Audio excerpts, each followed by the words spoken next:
should talk about dhyana also, right? I talked about the yoga. No, next question. Okay. Okay. What type of programs and activities does the ashram offer to visitors and devotees? Activities of the ashram. Okay. Yeah. Mainly For as- devotees. Yeah, for devotees and disciples also, right? Mainly in our ashram, the activities are focused on living enlightenment, living pure Hinduism, which is Shaivism. All our activities are only centered on this living enlightenment.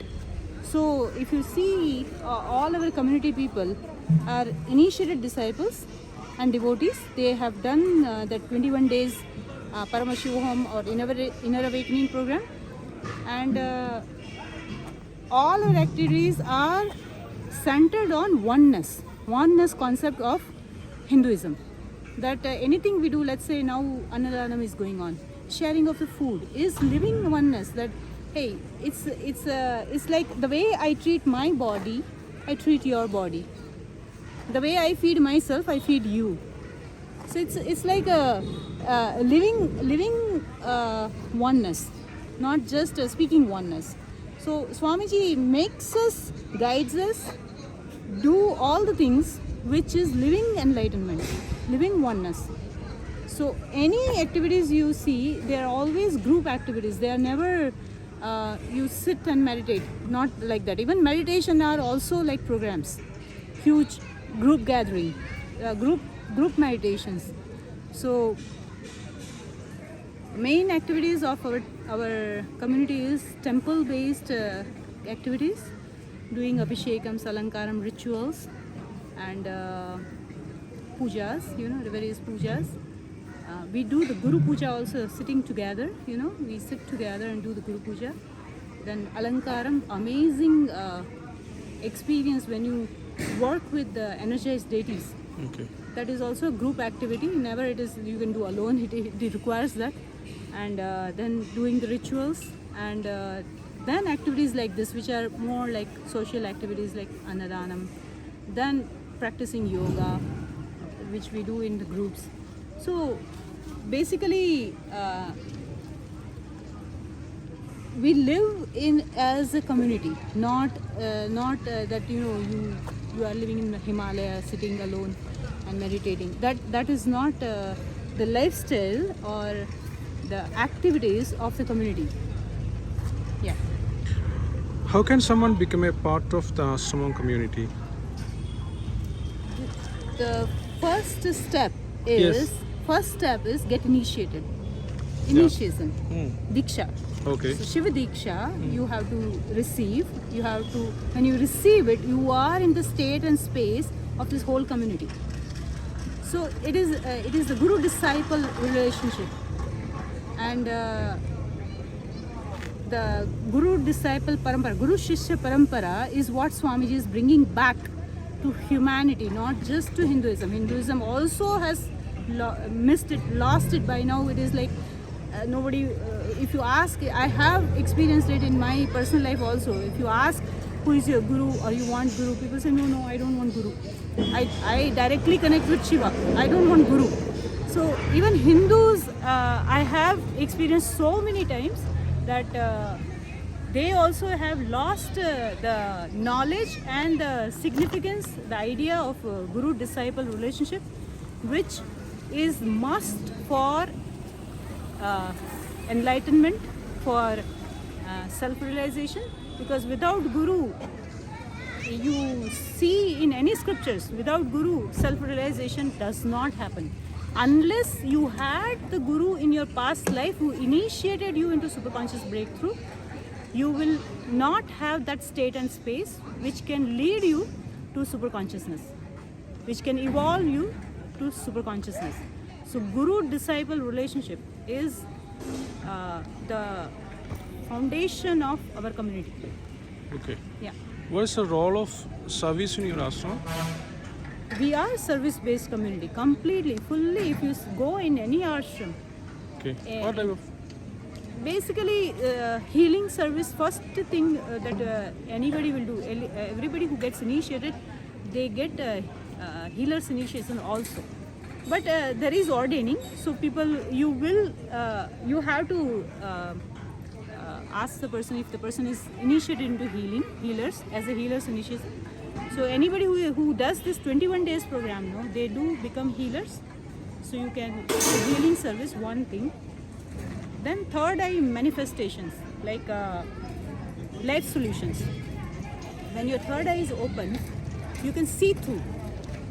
You can see through what the person is going through, what exactly they are facing, what is their challenges. You can see, simply you can see, intuitively, and you can, your words which will come out of your mouth will be solution when your third eye is awakened, which is like a amazing service that you can do to any of your friends, family, your social circle, right? That you are a solution for them, not somebody who is receiving point, who is a giving point, right? So if you can give a simple solution to people's mental issues, psychological issues, relationship issues, or wealth, wealth problems people have, wealth generation, people face so many problems, like, oh, I am not able to manifest what I want to manifest. Okay. And people have challenges, like when you don't expand is a challenge. When you are not expanding in any dimension, it is a challenge. And until you become enlightened, you want expansion.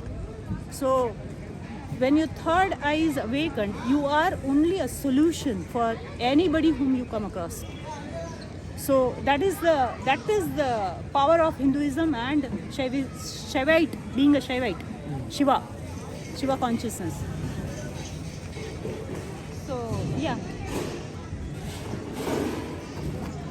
How do your teachings address the challenges of modern life?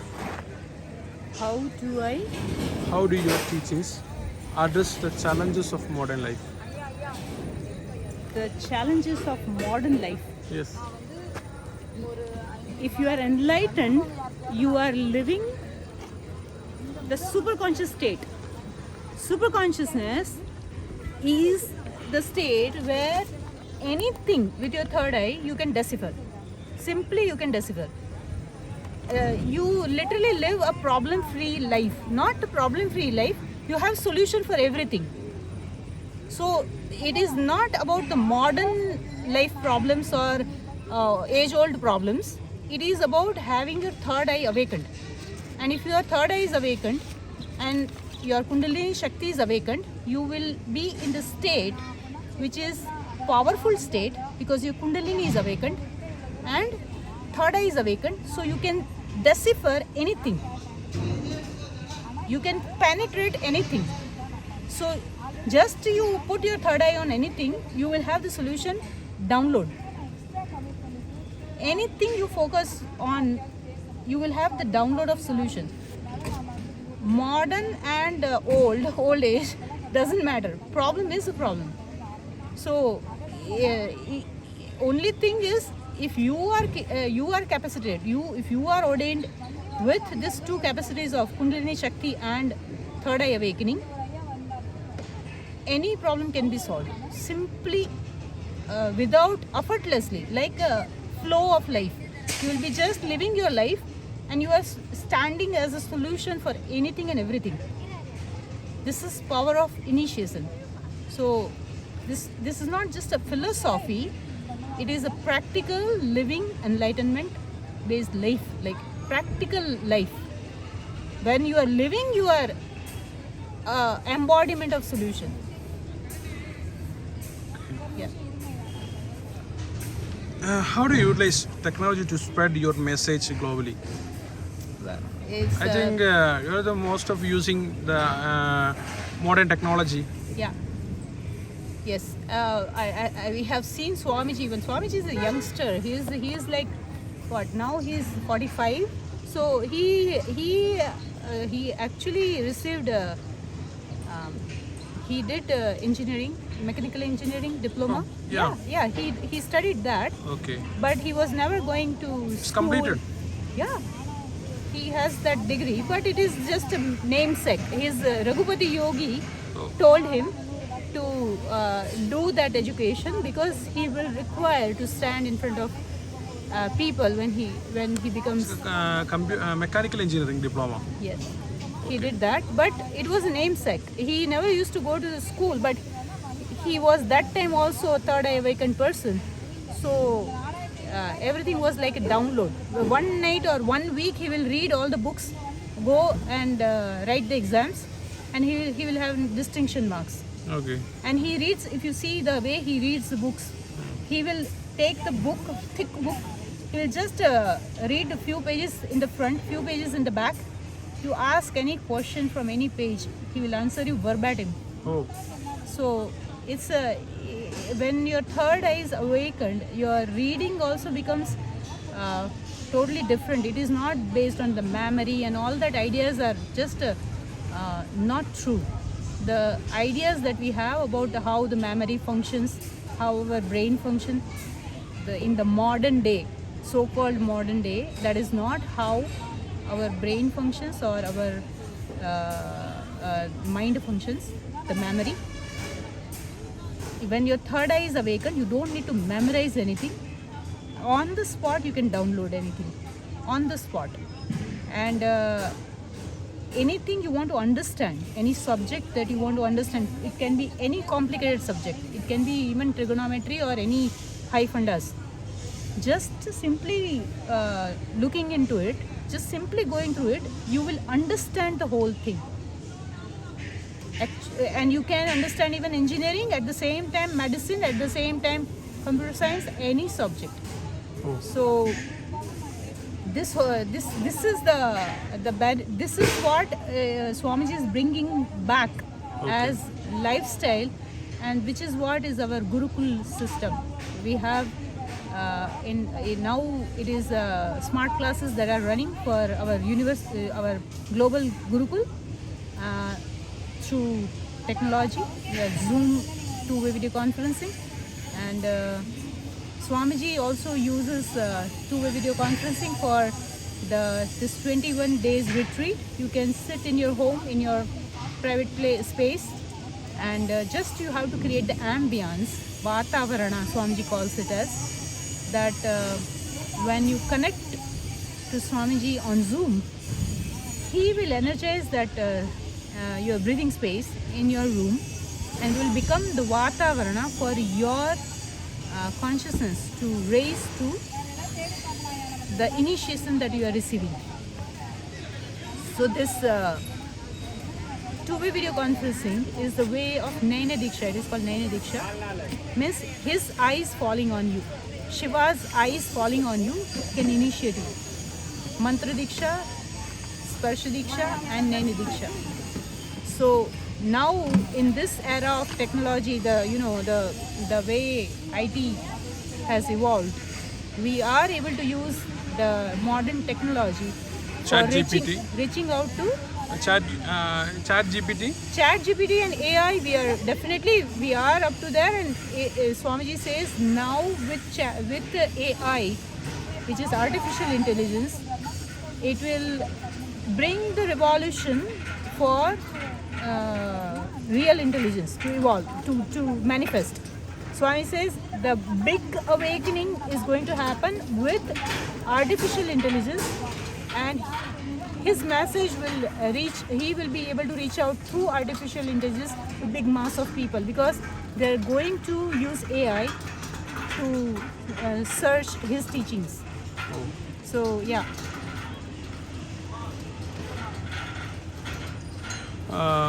Can you tell more about Kailasa country? Sri Kailasha, yes.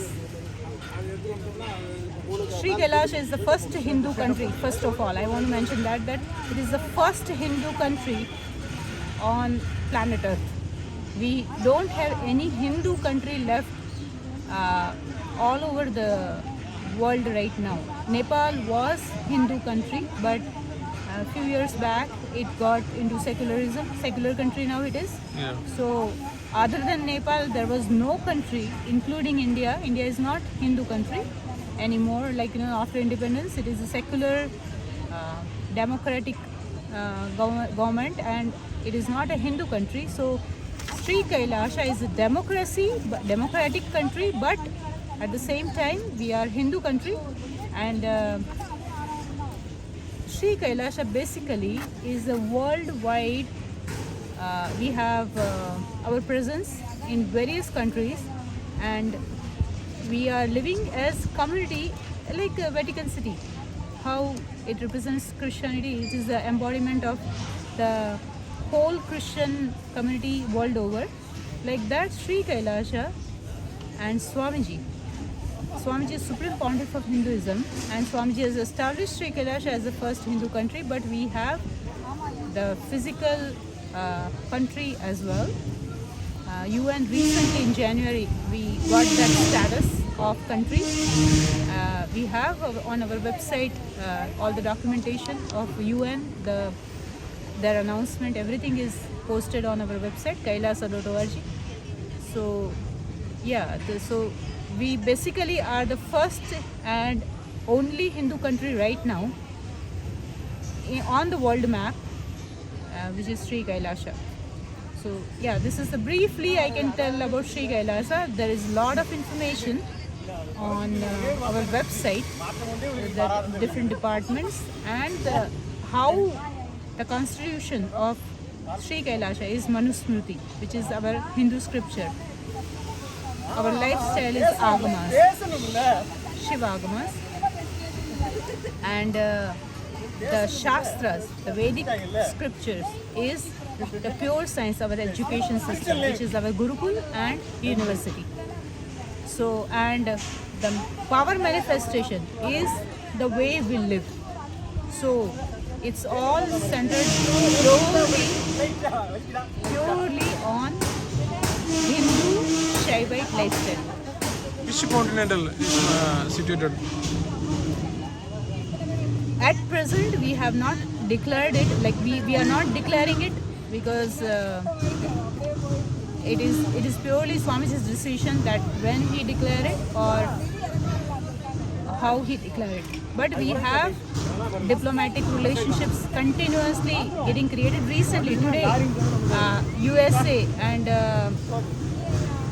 Sri Kailasha got into a diplomatic relationship for world peace, and it is posted on our Instagram, Swamiji's Instagram, SPH Street and the Instagram, that we got into the world peace, the diplomatic relationship with USA, and it's about one African country, some Ghana or somewhere. It was about that. So this whole thing has happened as this Paurnami, is a auspicious time. So we are more right now going into this, bringing awareness about the environment, world environment, because global warming, the way it is happening, and the corona, the way we faced, we had certain strategy for corona, 4-layer quarantine. When we represented in UN Parliament, we received the award of first position, the most effective, 0 calamities.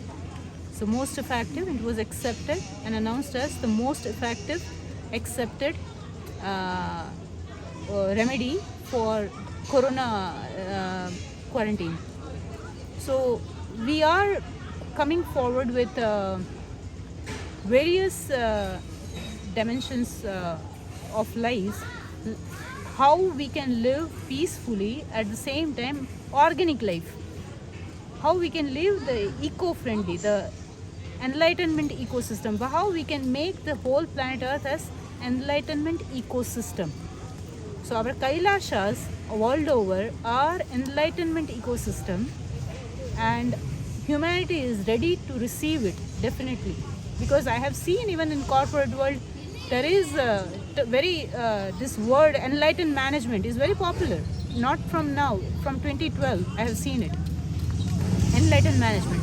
Are you enlightened about it? Are you? So even in corporate world, they are seeking that state, that word. What is it? Because ultimately, no matter where you are functioning, you are human, you are consciousness, and you need solutions. And when you struggle, it is seeking. You are seeking solution. Swamiji is embodiment of the solution that whole humanity is seeking. Kailasha is coming forward with this whole science of enlightenment. Swamiji's gospel is living enlightenment. So that is the first book that anybody should refer just to get introduced to living enlightenment. The whole idea and whole philosophy that Swamiji is giving. Okay. There have been various controversies and criticism surrounding Nityananda work. How do you respond to this?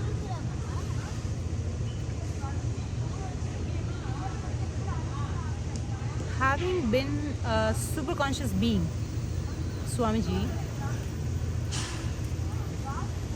he is standing as embodiment of super consciousness, which is the conscious mind. Okay, super conscious mind, not even conscious, super conscious mind. When he stands as embodiment in oneness with whole universe, as super conscious mind, naturally the unconscious gets poked. Are you understanding? When this unconscious is poked by superconscious, which is superconscious mind, the stir will be there, churning will be there in unconscious mind, because it is getting killed, it is getting nullified. You understand? It is getting nullified. The solution is coming for all those problems. Now all of a sudden the land below the feet of these people who build their whole life on this collective unconscious, which is thought trends, okay, which they are caught into because they are not super conscious. Are you understanding? Simply say about the ordinary people's For the ordinary people, ordinary if I say, questions. Yes, yes. Ordinary question. Yes, yes. See, I explained to you in pure what it is, as it is. If you listen to it once again, you will understand it. When the superconscious takes birth, or I can say assumes the body and lives among us, stir will be there. Because this is like a humongous positive energy. Negative will feel poked, that because they have to transform. This is a transforming energy. Now the person who is not ready to transform is being forced to transform, because this is a big, huge power. Just presence, not that he is doing anything. It is just a presence. So when this collective unconscious get poked by superconscious, stir will be there. Means they will feel challenged because they can't accept it, because it is small mind. It is unconscious mind. It is not alignment with. It is not in alignment with cosmic law. This whole is functioning according to one law, which is called cosmic law, which is what is Veda and Agama. There is a complete. You can narrate it as a science. You understand? Like how the Newton's law is there, no? It narrates, it puts into words that this is how this gravitation force works, right? This is the equation for it. Like that, Vedas and Agamas are those equations. This is how the whole thing functions. That science is that. So, when the embodiment of the scientist, that scientist when takes birth on planet Earth, who is embodiment of the whole science, the people who are not knowing that science, which is called caught by ignorance and delusion, they will get stirred. They will say, hey, this is wrong, this is not true. What is the evidence? Tell. Swamiji always speaks and then gives Shastra Pramanas for everything. Not only Shastra Pramanas, Atma Pramana, Apta Pramana. What is all these terms? The person who knows a little bit of Vedic science, they will know. Shastra Pramana means the reference of our Vedas and Agamas for anything that he claims as truth. And his experience, his guru's experience, and he will give you experience which will become your Apta Pramana. Atma Pramana. Okay. Yeah. How do you maintain integrity and trust within your community in light of these challenges? The same When- way. Yeah, when you experience speaks.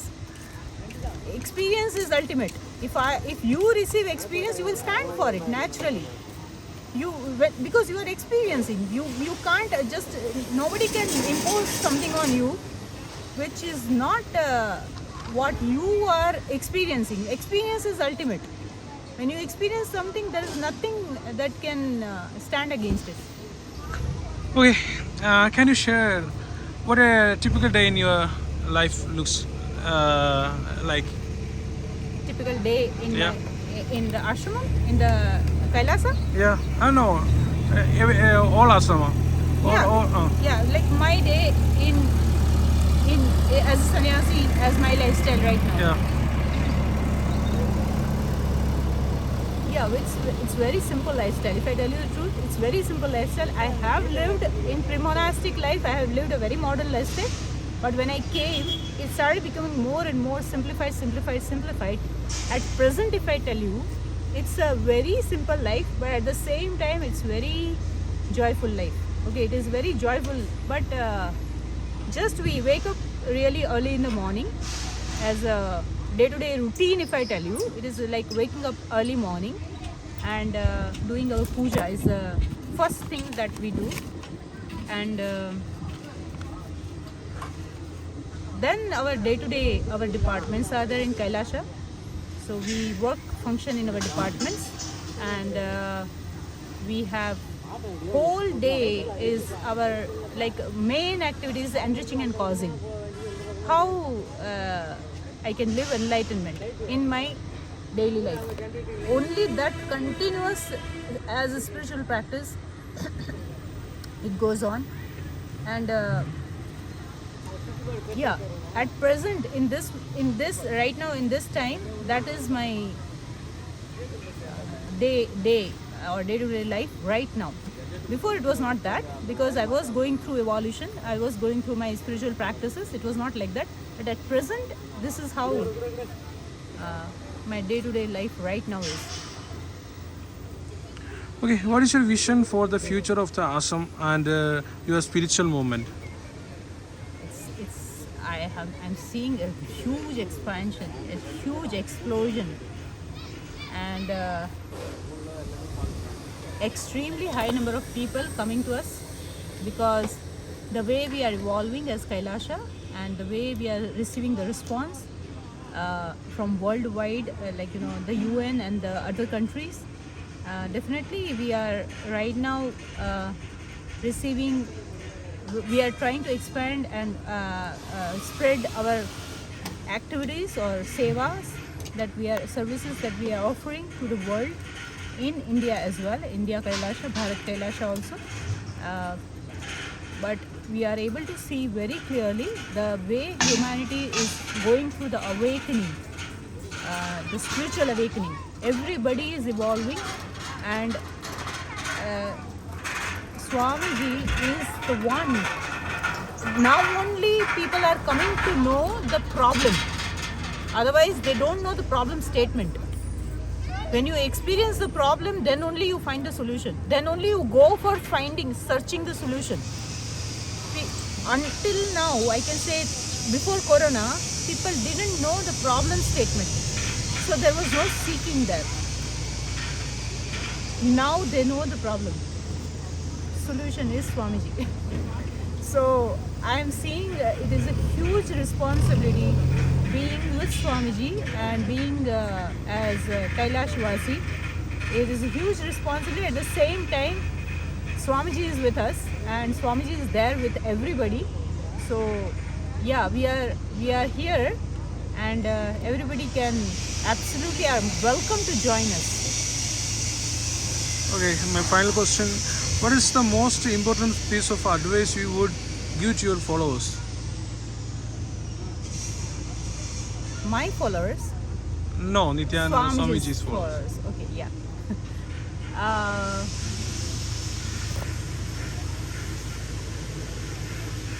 Swamiji, I have never experienced personally, if I share with you, I have never experienced Swamiji ever advising anything to anybody. He says, you be yourself. He says that you be yourself, but he reveals, he with the spiritual process, he just reveals to you that how you can be yourself at the same time expand. So this advising and transforming and all that are not the terms I can see and I can feel are there at all in the dictionary of Kailashvasis. Transformation happens as a side effect, I can say. We just live our Guru Walk. Just Guru Walk. We live Guru Walk, and no advice comes to us. It is just living Guru Walk. Automatically, the whole huge cognitive shifts happens inside, and we realize that where I was stuck and now I'm not stuck. When you realize that first 100 times, you understand you really need to evolve. You really need to liberate yourself by yourself. So it is Upanishad. Only just initiation creates the feeling connection with the master. It is Upanishad, means living with the master in silence. This is a silent process.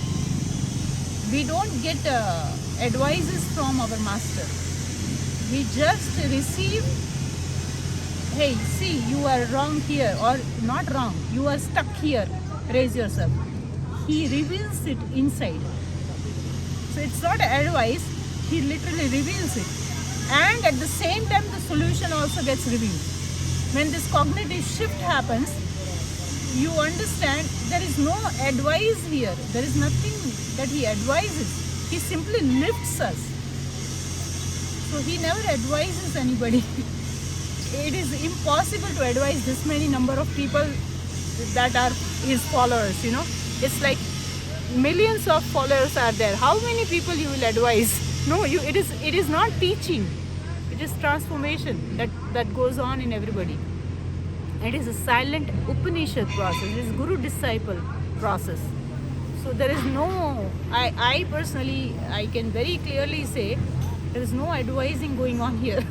It is only transformation is going on. Okay.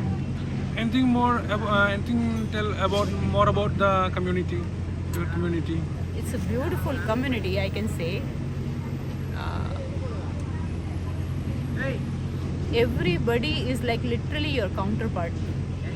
It's not about like everybody is your mirror.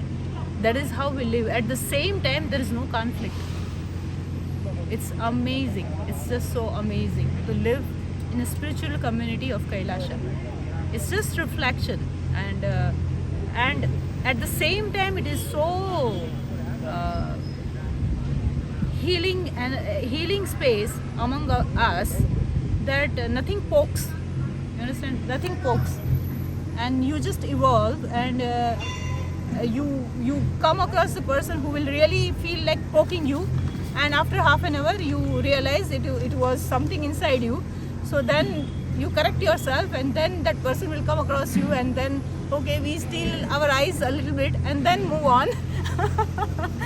So it's amazing to live in a spiritual community of Kailasha, and yeah, I totally invite everybody to come and join Kailasha.